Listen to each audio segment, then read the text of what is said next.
Vamos começar o nosso giro de análises. José Maria Trindade em Brasília. Zé, seja muito bem-vindo, uma ótima noite a você. Excelente quarta-feira. O que achou das falas de Jair Bolsonaro nessa entrevista que foi concedida à Folha de São Paulo?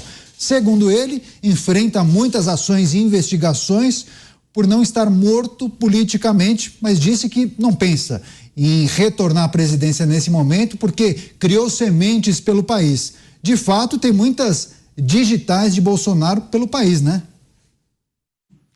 Não se esqueçam que fundo do poço para político tem mola, né? Mas a situação dele é complicada. Muito boa noite, Daniel. Boa noite, colegas aqui de bancada. E boa noite a você, que sempre está aqui acompanhando os pingos nos is. Isto é muito importante. É o original.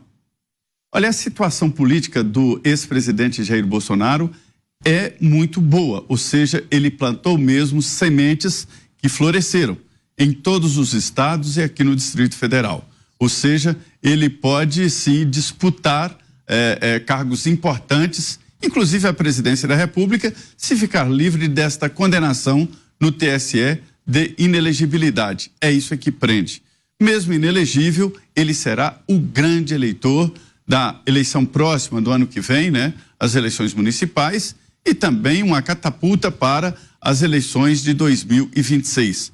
Há por aqui vários movimentos e articulações jurídicas na tentativa de demonstrar que em 2026 Jair Bolsonaro poderá ser candidato, ou seja, isso vai depender exatamente de uma tramitação jurídica. Na política não existe o fundo do poço. Quando todos acham que um político morreu, que um político está lá no fundo do poço, aí a mola catapulta e ele vai para o topo, né? Isto é a realidade. Por aqui se diz o seguinte: só se mata uma entidade política, um político, com a falta de votos. Se ele não tiver votos, ele morre politicamente. E não é o caso de Jair Bolsonaro e de toda a família.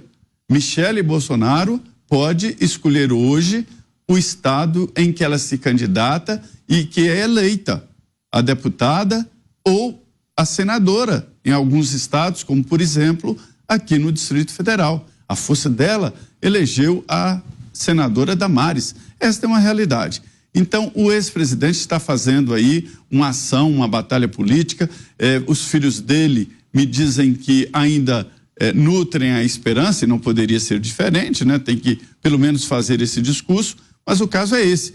Ele tem, sim, força grande. A última pesquisa foi feita em São Paulo, onde 15% dos entrevistados dizem que são bolsonaristas. Veja bem, não é que votam ocasionalmente em Bolsonaro, são bolsonaristas. Tá bem, 30% dizem que é petista, mas está no poder. Mas a força dele é inegavelmente muito forte ainda em todo o país. Agora, a candidatura, aí há dúvidas.